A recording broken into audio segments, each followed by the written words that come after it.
People, welcome yet to another beautiful episode of WWD One with Dear, and I am glad to have you watch this. It's very beautiful of a message, and I would gladly ask you guys to stick around until the whole entire video. Now, I am always dressed up or dolled up by Runji. Yeah, the number to call is 0706 40 46 23. Please make way. You didn't held up by lockdown, please visit that shop. It is located on your way located on Sinabel, yeah, on your way to Nalia. That supermarket, you'll see a building, you'll see a signpost, big branded brunji. Please make way and get yourself any kaftan that you want, any floral dresses, any nice party outfits. They got you covered. Now, today I want us to talk about inquiring from the Lord or inquiring of the Lord before we make any decision in our lives. Yeah, we'll discuss more about that, but let's talk about the Bible telling us that our lives are a directive of Christ. Yeah, before we were formed, before you and I were formed, the Bible tells us that he knew all about us. He tells us in Jeremiah 1:5 that before you were formed in your mama's belly, before you were formed in your mother's womb, I knew all about you. I knew the color of your hair, I knew the color of your eyes, I knew your height, I knew your skin complexion, I knew, and he knows the next 5 minutes from now, which I don't know, which means my life is a directive. He knows the next 5 seconds, what I'm going to say probably, yeah, and he knows how I'm going to handle that, like, so he knew all about us, yeah. Fast forward, today, like I told you, tools in every single thing that we are going to do, yeah. So, the Bible tells us that he knew us, yeah, and then he goes ahead. I think it was David saying that we should trust in the Lord with all our hearts, all, none of the heart.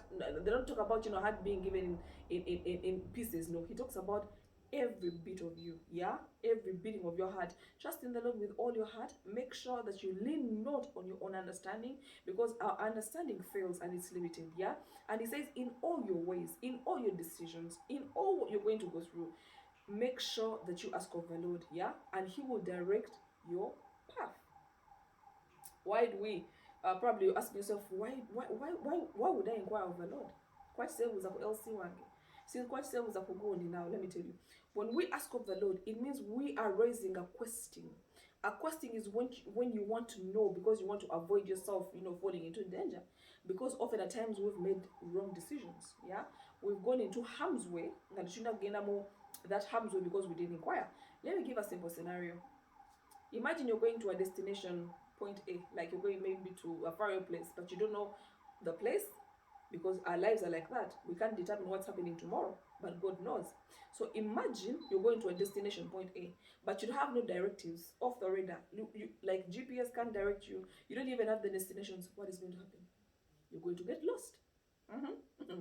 Okay, even like a fuel you had in the car is going to just get finished because you didn't ask for directions prior. Yeah, so God is telling us, before you make that mistake and you start coming back crying to me, how about you ask me? Because I knew you, or I know you now. I know what you're going to do and what you're going to say. So often at times we've found ourselves in messes. We've made wrong decisions regarding jobs, regarding relationships, regarding our future, regarding our children. You probably took a child to where he's not supposed to go. But if you had asked of the Lord, God, you gave me the son, tell me more about him. What can I do? I want to take him to school A, but you think he will get the wisdom I require of him, or you think I should take him? Even the littlest things you can think about, God wants to be involved in your life. Yeah, even to the smallest little decisions, he wants to be a part of your life, because he says, I know you. He knows you. What he will tell you to do, he won't tell me to do, because our lives are different. Sometimes we crisscross, we go into someone's lane, yet he's saying, no, take this direction. And let me tell you something. Whichever place he directs you to, that is where your blessing is. If he tells you go to point A, that definitely is where your blessing is. One may be taken to Canada, and you are, because you know what? God has directed them to go to Canada. They will thrive. They will thrive.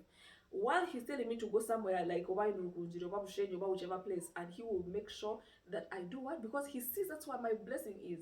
So often at times I want to go to Canada, and yet God is saying, ask me, I know you. Ask me and I tell you where you're supposed to go. Fast forward. Let's go back into the reading. Yeah?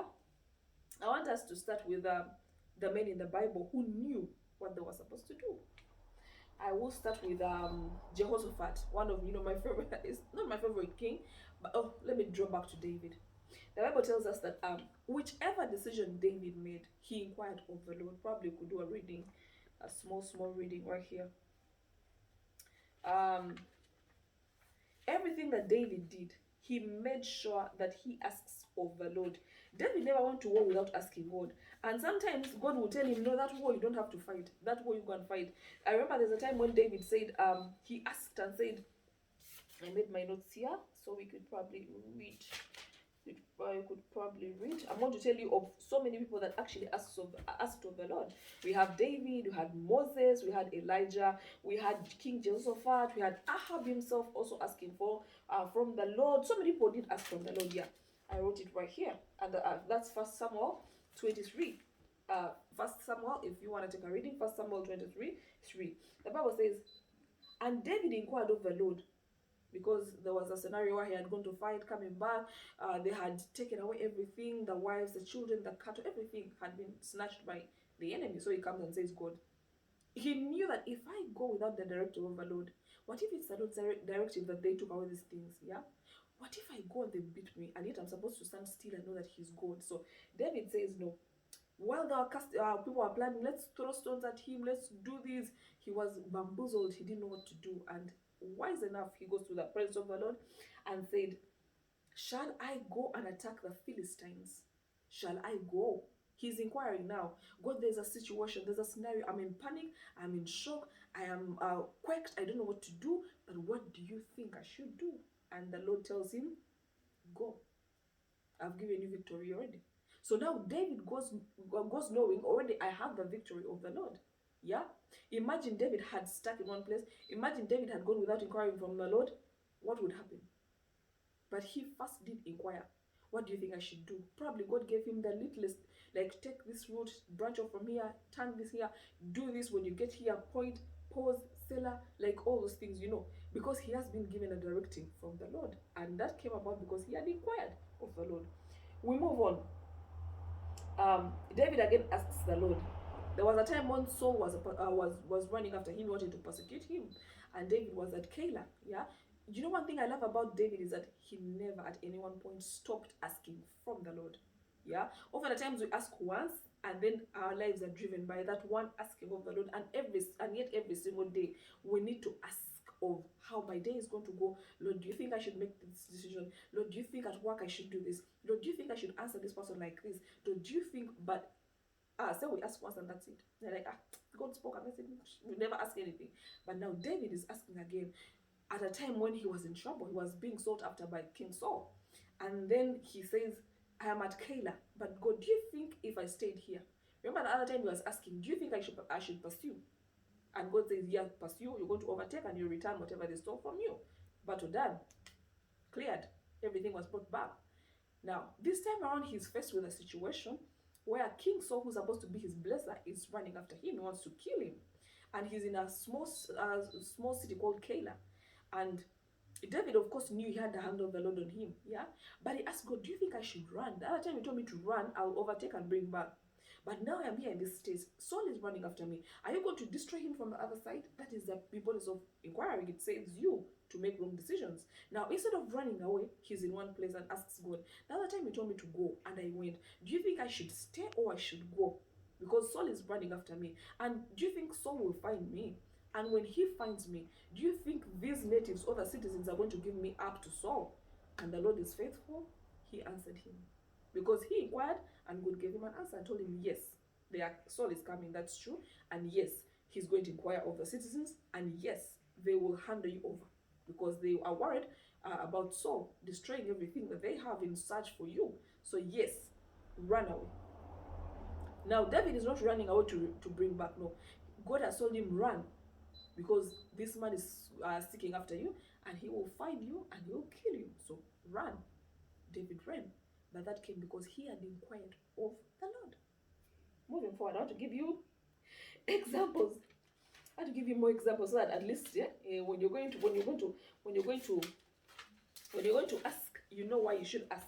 We're talking about great men in the Bible because when you look at David's life, he never lost a battle. No, he never lost a battle. Because for every battle he'd engage in, he always went back to his maker. God, you know all about me, you know my size, you know my color. This is a vast army. Will I win? Yes, you will win. Do you think I need to fight? No, stand still and know that I'm God. God, this one, the other time I stood still. Do you think I should stand still? No, you need to engage in battle, because he asked of the Lord. He kept God engaged. Yeah. Let's look at another one. Let's look at Micah prophesying, against Ahab. That's we're looking at First King 22:5. The Bible says, Ahab, there was a small city, or there was a small city actually that belonged to Israel. But kings would invade each other. Whoever was weak, depending on the mood of God, maybe the Israelites had done something, and God would devour them to the enemies, and like that, flip flop, flip flop. Fast forward, there's a place called Ramoth Gilead. Yeah, that place initially had been part of Israel. But because sometimes they deny God, and God would say, today I'm delivering you to your enemies, they're going to beat you and what. So the Philistines came and took up that place. Fast forward, Ahab is king, yeah? And he sat back with other kings of Judea, that's Jehoshaphat, him and other kings. And he said, but do you know this place is part of us? Yeah? I feel the Philistines are in our ancestral land. That is our land, yeah? So there are things that the devil had taken away from you. And when you sit back, you're like, no, I should be up here. Why am I not up here? I think I should pray harder to make sure I go up here. So King Ahab apparently calls Jehoshaphat and says, will you be a part of me in engaging war with the Philistines, because I want to bring back the land that belongs to us? Jehoshaphat, Ahab had sought the knowledge of the kings and the power and the armor of the kings. Now Jehoshaphat comes and says, but before we engage in this war, yes, I know we have you, I have me, I have, what belongs to me is yours, your chariots are mine, my chariots are yours. I understand that part. But before we engage in this war, have we sought the counsel of the Lord? Does God want us to engage in this war? Yes, we are many, but shall we win the war? What is his mind? Let's seek first the mind of God concerning our engaging in that battle. Yes, the land is ours, but do we know why the land was taken away from us? Is it the right time for us to engage back the land? You get what I'm saying? They had to inquire of the Lord to know, what do we do? Ahab was going straight forward, like straight up, we're going to fight. But this guy says, no, we need to inquire of the Lord. That's Jehoshaphat. You could read about it, yeah?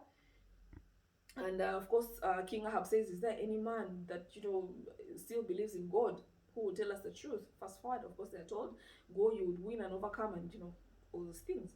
Moving forward, the Bible tells us that, because Jehoshaphat also had King Ahab and other kings, it was a group or a knit of, kings having an alliance. If I have war, you help me. If you have, I help you. Fast forward, his friends had been killed, like Ahab had been killed.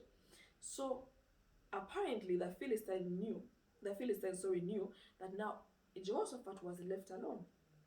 The chain of kings that he had, most of them had died. So they wanted to come and attack him as well. So a messenger comes and tells him, panting and, quaking, oh, all hail the king. There's a vast, have you known about the vast army coming to attack you? They now know you're single, you're weak, yeah?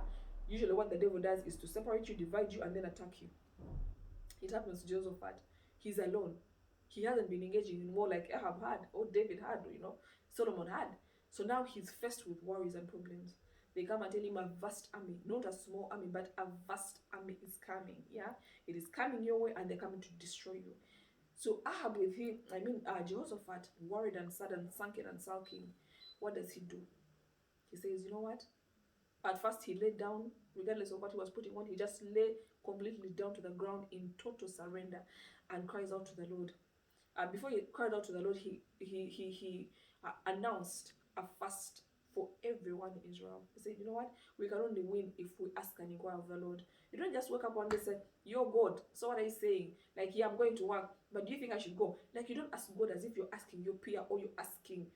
God does things at his own time, and you need to calm down a little bit when you're asking God. You don't ask God as if you're asking your peer. No, man, no. That's not how you ask God. Let me tell you how to ask God: through prayer and fast. That's one way. You can just engage him. If he will answer immediately. Sometimes the answer is going to come through someone else, but when you ask, you wait a little bit for him to tell you. You don't just wake up and say, talk to me. If you don't talk to me, I'm going to know. No. That's not how you inquire. Yeah, you humble yourself when inquiring. If you're asking someone who has more knowledge than you humble yourself because you want him to give you the knowledge, and you don't force them. They tell you at their own time. That way, they will tell you what you want, what you need, not what you want, but what you need. So this guy, fast forward, lays to the ground, announces a fast for everyone in Israel, and tells them, you know what? Tugenda kusiba. Every child, every dog, every dick, every Harry, fena tugenda kusiba until God speaks to us what we are meant to do. You would think God would say, go and fight. But he came, the Spirit of the Lord apparently came to a man called Zechariah, something, and tells Jehoshaphat that the Lord has heard your cry. Now he's ready to answer you. And what does he tell him? Stand still.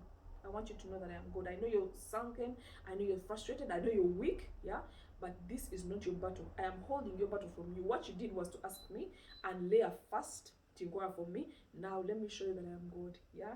So he tells Jehoshaphat, you don't need to raise an armor. Like, relax, chillax. I got you.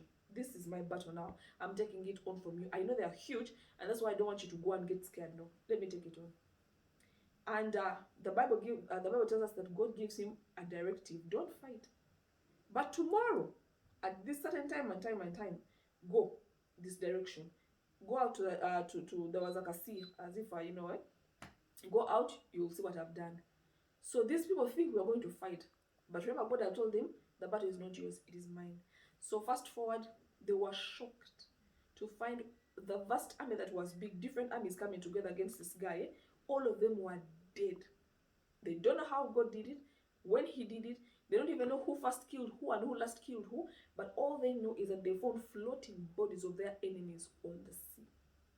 Woo, how amazing.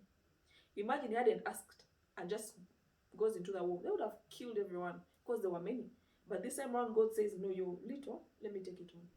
Because he inquired, he got wisdom not to go. Right? Moses goes to the hill, to the mountain. People are asking him, first we want to do this, now where is God? He goes to ask. When you're asking, create an atmosphere where you're going to hear God speak to you. He could speak to you through the heart. He could send somebody, like he used to send priests, like Samuel. There was a time the Israelites were asking for a king, and they were like, no, we're tired. But God said, okay, let me give them a king, but they will see. And it reached a point where God let them, and the enemies were beating them seriously. And they tell Samuel, please don't stop crying out to the Lord, because we are tired of being beat left, right, and center. What does God say? Are they going to beat us? You get what I'm saying? And Samuel, of course, would go and talk to God and ask him, what do we do? And God would give him an answer. So all through the Bible, all the great men, all those that have done signs, miracles, and wonders, everyone has taken time off to ask God. From Moses to Abraham to Ahab to Jehoshaphat to David to Samuel to Esther to everyone you could think about, to Gideon, a small man, but God sees with mighty, the man God calls a mighty man of valor. Everyone inquired of the Lord. If you are going to be successful, you have to inquire. You have to get wisdom on what you're going to do. First, inquire of the Lord. Inquiry can also mean reading books, to inquire from someone who has been there before in what you're doing and has succeeded at it. You may not physically inquire from him, but you can read a book to acquire. Inquire through the book to get the wisdom that you need. Most of us have been beat. We've messed up our lives, headed to the wrong direction, wasted a lot of years. I mean, a lot of years. Yeah? Moved at a slow pace, like stuck in one place, rotating, like not moving to directions we're supposed to move because we failed to inquire. Some have taken the longer route, and yet God is saying, no, this is shorter. But because we don't inquire. I gave you an example of someone who's going to get lost. You will get lost if you don't inquire for directions. Some of us think, oh, I got this, I can do it on my own, or I can start a business, or I can get married, or I can do this business, or I can work at this job, and you end up being frustrated. And yet, if you went down and inquired of the Lord, He would have given you a shorter answer to your means. So, what am I trying to tell you? In all that you're going to do, kindly go back. Ask God about anything, because He's a merciful God. He will show you, He will guide you. He says, trust in me with all your heart. Seek not your own understanding. In all your ways, acknowledge me. Before you do that business, acknowledge me. Before you start that relationship, please acknowledge me. Before you take your child to, as you can ask God of small things. Before you make that friendship, ask of me. Sometimes God doesn't want you to make those friendships. Have you asked of Him? Because He says, "Do not be fooled. Bad company corrupts good morals." Yeah. So He could say, "Make that relationship because I want you to save them." Somehow, sometimes He may tell you, "Don't make that friendship because it's not talking you anyway. It's going to just destroy you." But because we don't ask, we think, "Oh, that's small. I can make these friends. I can do this. I can do that without the curse of the Lord." We've ended up messing ourselves. We've ended up in cells, spiritual cells. We've ended up in bondage. We've ended up messing up. We've ended up delaying ourselves. People have entered marriages and cried for the rest of their lives. People have started businesses and they've collapsed one on the other because that is the wrong choice of business you've made. Some people have made lost selves because God is saying, "No, that's not how they do it. Seek me first." And, at the end of the day, we've messed up. And all I'm trying to tell you, even the great seek counsel from the great. Yeah? So, before you do anything, inquire of the Lord. Ask Him, "Am I attending the right church?" From the simple things. Am I attending to the right church? God, do you think I'm doing the right ministry? I could be doing something else. God saying, "You are better at ushering." Yet you're singing. You could be singing and say, God is saying you're supposed to be a preacher. These small things, let's go back and ask the Lord before we confuse our lives. Before we are frustrated and start blaming God. "Kali, I served God for 20 years, but He hasn't given me anything." Maybe you're in the wrong choice. You're doing the right thing, but in the wrong position. Probably that's what I should say. Like you're doing the right thing, but wrongly doing it. I don't know if that's a proper word. You're in the right thing, yet not meant for you. Yeah? So let's go back to the basics, to the drawing table. Ask God of everything. God, am I serving right? God, am I standing in the right position? God, am I doing better than I used to? Yeah? Ask Him, "God, is this the business you called me for? God, am I giving you enough time? God, do you think if I headed out here, I'll be successful at it? God, do you want me to go to Canada or stay in Uganda? God, do you think I should help this person or not?" Yeah? Some are a blessing and some will redeem curses for. So please go back to the basics, because it says, "Ask of me wisdom, because whoever asks, I give." The great men in the Bible asked of the Lord, and yet they had the Spirit of the Lord on them, but they would always go back to the Lord. Balaam had to ask God. He says, "Create for me altars. Let me first go and talk to God before I curse or bless these people." You remember the story of Balaam and Balak? He didn't just say, "Let me curse them because I have a cursing tongue or I have a blessing tongue." No, he said, "Regardless of the things you give me, I have to inquire of the Lord. Should I bless them or curse them?" If He says no, that is what I'm going to go with. And good enough, he inquired, and God said, "Bless them." Imagine he had cursed them because, "Oh, they've called me, they've offered, maybe it's God's will for me to curse them." What would have happened? Anyhow, the long story short, ask of God. Take it on in prayer. Do fast. If you can't seek, men of God who can inquire for you, do that. Whatever it is that you need to do, please inquire. And when you inquire, don't force God to speak. Let Him speak at His own time. He could come through dreams. He could come through a scripture. He could come through a prophet. He could even speak to yourself, like those voices you hear. You come back, "I felt something, my intuition." No, that's God giving you an answer. Yeah? So go back and ask God, and I promise you, you will never fail. Oh, I hope I've encouraged one or two. But we'll come to the end of our word for today. I hope it blesses you. Please, next week we shall be right here. I love you, and bye.